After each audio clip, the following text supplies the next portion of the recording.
Vinicius, Rodrigo এবং Endrick মিলেও কোস্টারিকার এগেইনস্টে একটা গোলও করতে পারলো না। রাফিনহার নাম বাদ দিচ্ছ কেন? রাফিনহার নাম নিতেই হবে। এন্ড আরো আমরা যতক্ষণ ধরে মার্টিনেলি আসলো, যতক্ষণ ধরে খেলা দেখছিলাম, পাকেতার উপরে খুব বেশি মেজাজ খারাপ হয়েছে। Even though he tried to score a goal, বারে লেগেছিল সেটা, কিন্তু আসলে কোনো লাভ হয়নি লাস্ট পর্যন্ত। ব্রাজিলের থেকে আসলে একটা অগোছালো ম্যাচ দেখলাম।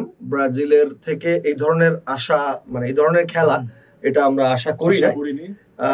একটা বেটার ফাইট আশা করেছিলাম, বিকজ ব্রাজিল, আমি বলেছিলাম যে 3 গোল দেবে, তো 3 গোল না দেখ 2-1 গোল তো অন্তত ব্রাজিলের ছিল 1-0, সেটাও হলো, 2-1 গোল অন্তত দিতে হতো।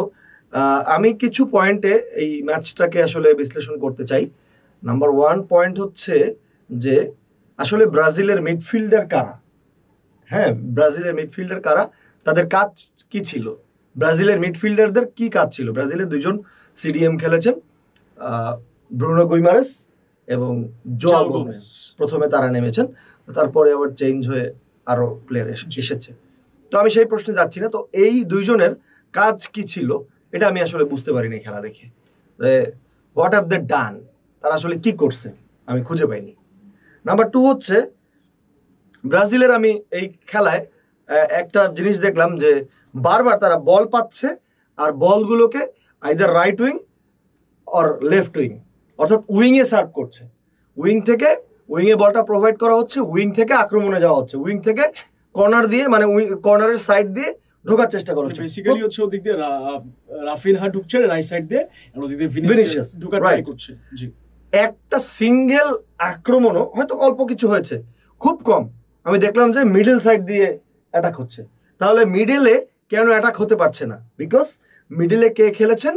সেন্ট্রাল অ্যাটাকিং মিডফিল্ডে খেলেছেন লুকাস পাকুয়েতা। আমরা যারা খেলা দেখছিলাম, আমার পাশে বসে যারা ব্রাজিলের সমর্থকরা খেলা দেখছিল, তারাই লুকাস পাকুয়েতাকে নিয়ে অনেক সুন্দর সুন্দর কথা বলেছেন। সেই সুন্দরটা আসলে সুন্দর নয়, সেই সুন্দরটা অসুন্দর। যাই হোক, এরপরে আমার নাম্বার 3 আমার পয়েন্ট আদিব, সেটা হচ্ছে যে ওয়াই সো হারি, মানে এত হারিনেস কেন ছিল? মানে মনে হচ্ছে যে মানে আমার জমি চলে যাচ্ছে, আমার গরু বাড়ি সব চলে যাচ্ছে, এক্ষুনি আমাকে গোল দিতে হবে। মানে এই যে একটা তাড়া ছিল ব্রাজিলের প্লেয়ারদের মধ্যে, এটা জানি না, এটা কোচ থেকেই নিশ্চয়ই এটা কোচের ট্যাকটিক্স। নিশ্চয়ই খেলোয়াড়রা তাদের মনের ইচ্ছা মতো খেলেন নাই, তারা কোচের ট্যাকটিক্সেই খেলেছেন। বাট এই বিষয়টাও আমার কাছে ভালো লাগে নাই। আর একটা বিষয়, সেটা হচ্ছে যে এই যে প্রেসিং করলো, তারা প্রেসিং করতে গিয়ে দেখলাম যে প্রেসগুলো ফাউলে পরিণত হয়ে যাচ্ছে। হ্যাঁ, আমরা ম্যাচের আগেই বলেছিলাম যে ব্রাজিল হাইলাইন প্রেসিং করে খেলবে। তো এই হাইলাইন প্রেসিং করতে গিয়ে তারা করে ফেলছে ফাউল। গেল এটা। নাম্বার 5 এবং লাস্ট আমার পয়েন্ট, সেটা হচ্ছে ব্রাজিল টিমের সেন্টার ফরওয়ার্ড কে ছিল আদিব আজকে? No clue. ব্রাজিল টিমে আমি স্পেশালি কাউকে সেন্টার ফরওয়ার্ড হিসেবে খেলতে দেখি নাই। শেষ দিকে যখন এন্ড্রিক আসার পরে কিছুটা সময়ের জন্য মনে হয়েছে যে না, তিনি পজিশনিং করছেন, পজিশন ক্রিয়েট করছেন এবং তিনি সেন্টার ফরওয়ার্ড হিসেবে খেলার চেষ্টা করেছেন। বাট প্রথম দিকে উনি নামার আগের 70 মিনিট আমি সেন্টার ফরওয়ার্ড দেখি নাই। আরেকটা বিষয় হচ্ছে, এটা পয়েন্টগুলোর বাইরের কথা, সেটা হচ্ছে রাফিনহা এবং ভিনিসিয়াসকে উঠিয়ে নামানো হলো এন্ড্রিক অ্যান্ড সাবিনহো। সাবিনহো আসলে কোন কারণে নামলেন এটা আমি বুঝলাম না। তার যে ক্লুলেস পাসিংগুলো আমি দেখলাম, আমার মনে হচ্ছিল যে রাফিনহা কিন্তু আজকে মোটামুটি best player of the pitch বলা যায় সোফার, যতটুকু তিনি খেলছিলেন। তো তার জায়গায় কেন আসলেন সাবিনহো, আমি এটা আমার বুঝে আসলো না। আমরা যেটা দেখেছি যে সাবিনহো ওয়াজ রিয়েলি সেলফিশ। সে হচ্ছে নিজের জন্য খেলছিল, যেটা মনে হচ্ছে যে নিজে যত ড্রিবলিং করা, ভিতরে ঢুকেও পাসটা খুব দেরিতে দেওয়া, মানে অনেক ডিসঅর্গানাইজ ছিল বেসিক্যালি সবকিছু। অ্যান্ড আদার দ্যান দ্যাট, আমরা 2টা প্লেয়ারের নাম আমি বলবো, সেটা হচ্ছে যে রদ্রিগো অ্যান্ড এন্ড্রিক। ফার্স্ট আমি রদ্রিগো দিয়ে স্টার্ট করি। রদ্রিগো রিয়াল মাদ্রিদে আমরা যে খেলাটা দেখি, রদ্রিগোর লং শটও নেয়, ড্রিবলিংও করে, অ্যাসিস্ট করে, প্লে মেকিং করে, সুন্দর সুন্দর থ্রু পাস দেয়। সেটা কি তুমি ভিনিসিয়াস থেকে দেখছো? না, আজকে ভিনিসিয়াসের থেকেও দেখিনি, আমি রদ্রিগোর থেকেও দেখিনি। এখানে তো টনি ক্রুজ বা মডরিচ নাই, না এটা একটা ফেদে ভালভার্দে নাই, বেলিংহাম নাই, সো এটার জন্য হয়তো তারা ডেলিভারি পায় না কিছু। যাই হোক, এই ব্রাজিল যদি এভাবে কন্টিনিউ করে, আই ডোন্ট থিংক দেয়ারস আমার মনে হয় কলম্বিয়ার ম্যাচটা ব্রাজিলের জন্য আরো কঠিন হবে, আরো কঠিন হবে, এবং প্যারাগুয়ের ম্যাচটাও কঠিন হবে, কারণ কোস্টারিকার কিন্তু ranking 52 and Costa Rica not so better team than Paraguay or Colombia. এবং আরেকটা পয়েন্ট আমি বলতে চাই, সেটা হচ্ছে গুস্তাভো আলফারো, আর্জেন্টাইন কোচ। আমি কোচ নিয়ে কিন্তু কথা বলেছিলাম এবং দুজনের প্রোফাইল নিয়ে কথা বলেছিলাম। তো ন্যাশনাল টিম ম্যানেজ করার যে ক্যাপাবিলিটি, এটা কিন্তু গুস্তাভো আলফারো, মানে যিনি আজকের কোস্টারিকার কোচ ছিলেন, তার কিন্তু বেশি ছিল, বিকজ তিনি এর আগে একটা জাতীয় দলের কোচিং করিয়েছেন ইকুয়েডরে। সো এই জায়গাটা থেকে আমার কাছে মনে হয়েছে যে ন্যাশনাল টিমকে ম্যানেজ করা এবং ইকুয়েডরের কোচ হওয়ার কারণে তিনি কিন্তু ব্রাজিল বলো, আর্জেন্টিনা বলো, চিলি বলো, পেরু বলো, কলম্বিয়া বলো, এই সকল ধরনের দলগুলোকে, লাতিন আমেরিকার সবগুলো দলকে তিনি ফেস করেছেন।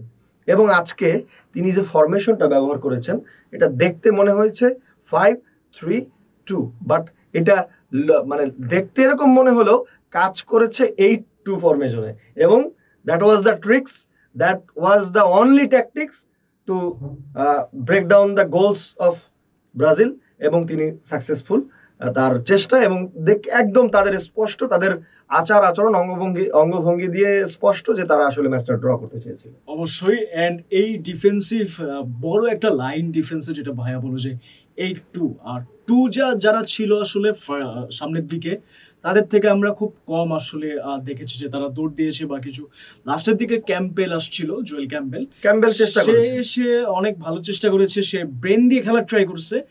অ্যান্ড সে সাইড দিয়ে বলটা 2 থেকে 3 বার নিয়ে গেছিল সামনে অ্যান্ড পাস দিয়েছিল। তো সে তার স্ট্রেংথও ভালো, তার পাসিংও ভালো। সো এরকম কিছু প্লেয়ার লাগবে আসলে আরো বেশি। ওকে, আরেকটা পয়েন্ট শেষ করার আগে ছোট্ট একটা পয়েন্ট, সেটা হচ্ছে যে যখন ব্রাজিলের কোচ ডরিভাল জুনিয়র তিনি দেখলেন যে তার উইং থেকে অ্যাটাক করার ব্যাপারটা ক্লিক করছে না, সো তখন তার কি করা উচিত ছিল? তার অপশন বি থাকা উচিত ছিল। Where was his option B? তার অপশন বিটা আসলে কোথায় ছিল? আমরা তার অপশন বিটা দেখলাম না। তিনি অন্য কোনো কিছু চেষ্টা করেননি, শেষ দিকে দেখলাম যে ব্রুনোকে একটা শট করতে দেখলাম, বা অন্য যে কোনো মানে ট্যাকটিক্স, সেট পিস বা মিডল থেকে আক্রমণে যাওয়া, যে কোনো কিছু ট্রাই করতে পারতেন। বাট ওই একই সেভিনহোকে নামাই দেখলাম যে সেভিনহো ওই রাইট উইং থেকে সব বল নিয়ে ঢোকার চেষ্টা করছে। যেখানে পাস দেওয়ার দরকার সেখানে দিচ্ছেন না, আর যেখানে পাস দেওয়া দরকার না সেখানে পাস দিলেন। এন্ড অপশন এ বি যদি আপনি যেটা বললেন, অপশন এ কিন্তু ছিল ভিনিসিয়াসকে বামে খেলানো, রড্রিগোকে সেন্টারে খেলানো। বাট অপশন বি যেটা, সেটা এই ম্যাচে কাজে লাগিয়েছে, যেটা হচ্ছে রড্রিগোকে বামে খেলানো অ্যান্ড ভিনিসিয়াসকে সেন্টার স্ট্রাইকারে। এটা হচ্ছে লাইন আপ অনুযায়ী এরকম ছিল বেসিক্যালি। কিন্তু আসলে আমরা যেটা দেখেছি যে ভিনিসিয়াসও বামে ছিল, রড্রিগো বামে ছিল, মাঝখানের দিকে হচ্ছে কেউই ছিল না বলা যায়। কোনো সেন্টার স্ট্রাইকার, বললাম যে মিডল পয়েন্টটা তারা পেনিট্রেট করার জন্য ব্যবহার করেন। এবং তখন কোস্টারিকা টিম এবং তাদের কোচ তারাও বুঝে গেছে যে উইং থেকে আক্রমণ হচ্ছে, সো তারা একটা শিল্ড তৈরি করেছে। শিল্ডটা সুন্দর মতো উইং থেকে আক্রমণ ঠেকাচ্ছে। তোমার যিনি লেফট ব্যাক ছিলেন, সাথে তোমার মিডের যিনি লেফট সাইডে আছেন, তিনি এসে তাকে ব্যাকআপ দিচ্ছেন। এখানে একটা শিল্ড। যিনি রাইট ব্যাক ছিলেন এবং মিডের যিনি রাইটে আছেন, তিনি এখানে এসে তাকে ব্যাকআপ দিচ্ছেন। এখানে একটা শিল্ড, ব্যাস। এবং জোনাল মার্কিং করে খেলেছেন, একদম তাদের প্ল্যান অনুযায়ী তারা সাকসেসফুল। সো আমার কাছে মনে হচ্ছে যে ব্রাজিল মানে যারা ব্রাজিলের রাইভাল, তারাও আসলে এই ব্রাজিলকে দেখতে চান না। ব্রাজিল মানেই ফুটবলের শৈল্পিক খেলা, ফুটবলের নান্দনিক সব গোল, নান্দনিক সব পাসিং, ড্রিবলিং, বিভিন্ন ধরনের খেলা দেখতে চায়। এবং অবশ্যই আজকে যারা খেলা দেখতে বসেছেন, সবাই একটা মানুষকে মিস করেছেন, যাকে সাইড লাইনে বারবার দেখা যাচ্ছিল। নিশ্চয়ই নেইমার জুনিয়রকে মিস করেছেন ব্রাজিলের সমর্থকরা থেকে শুরু করে ফুটবল যারা ভালোবাসেন, ফুটবলকে যারা দেখতে চান, তাদের সবাই। এন্ড এই নিয়ে আমরা শেষ করছি আজকের ব্রাজিল ভার্সেস কোস্টারিকা ম্যাচের পোস্ট অ্যানালাইসিস।